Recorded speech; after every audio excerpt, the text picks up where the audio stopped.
કાયદો અને વ્યવસ્થા એ શાંતિપૂર્ણ સમાજનો પાયો છે. ક્રોધમાં લેવાયેલું હિંસક પગલું અંતે તો પસ્તાવા અને વિનાશ તરફ જ દોરી જાય છે.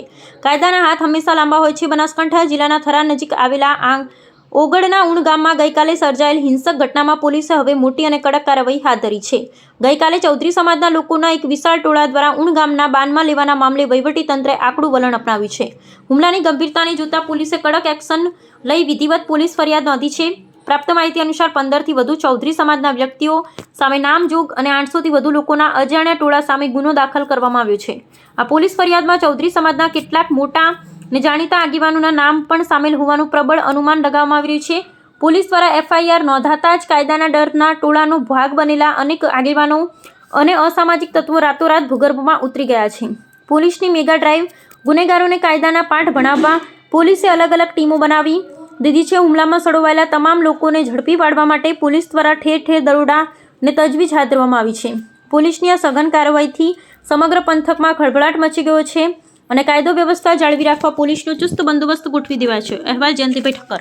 ગુજરાતના ભાભર પોલીસ સ્ટેશન વિસ્તારના રોની ગામ ખાતે ચૌધરી સમાજનું જે સંમેલન થયો હતો, આ સંમેલનમાં કેટલાક વ્યક્તિઓ દ્વારા સમાજના યુવાનોની લોકોની ઉશ્કેરણી કરી જે 2 વર્ષ પહેલાં એક ચૌધરી સમાજની દીકરી એક રબારી સમાજના દીકરા સાથે પરિણીત થઈ હતી, લગ્ન થયેલ હતું. તે દીકરીને પાછળ લાવવા માટે ઉશ્કેરણી થઈ. આ જે ફેમિલી છે તેનું ગામ બનાસકાંઠા જિલ્લાના ઓગળ તાલુકાના થરા પોલીસ સ્ટેશનના ઊણ ખાતે આવે છે અને ઊણ ખાતે આ ઉશ્કેરણી કરીને લોકોને લાવવામાં આવ્યા.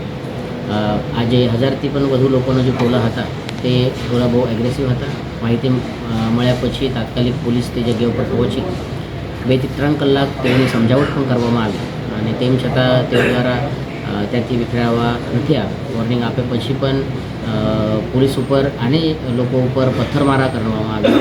લોખંડના પાઇપ લાકડીથી ધોકાથી મારવામાં આવ્યો. તો પોલીસ દ્વારા જે હળવો બળ પ્રયોગ છે તે કરવામાં આવ્યો, લાઠીચાર્જ કરવામાં આવ્યો અને ટીયર ગેસ સેલ છોડીને આ ટોળાને વિખેરવામાં આવેલ હતું. આ જે બનાવ બનેલ તેમાં 4 થી 5 પોલીસને ઇન્જુરી થયેલ છે અને જે ટોળા તરફથી પથ્થરમારો થયેલ છે, આ પથ્થરમારાના કારણે ટોળાના પણ કોઈ લોકોને ઇન્જુરી થયેલ છે.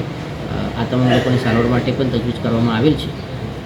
આ બનાવ અનુસંધાને અત્યારે ઊન ગામમાં અને જિલ્લામાં શાંતિ છે, કાયદો વ્યવસ્થા કંટ્રોલમાં છે અને બનાવના અનુસંધાને થરા પોલીસ સ્ટેશન ખાતે ગુના પણ દાખલ કરવામાં આવેલ છે. જે ગુનો ભારતીય ન્યાય સંહિતાના 109 અને 189 જેવા રાઇટિંગ અને અટેમ્પ્ટ ટુ મર્ડરના કલમ હેઠળ પોલીસ ઉપરના એસોલ્ટ, સરકારી કર્મચારીને રોકવાનો પ્રયાસ, આ કલમો હેઠળ દાખલ કરવામાં આવેલ છે.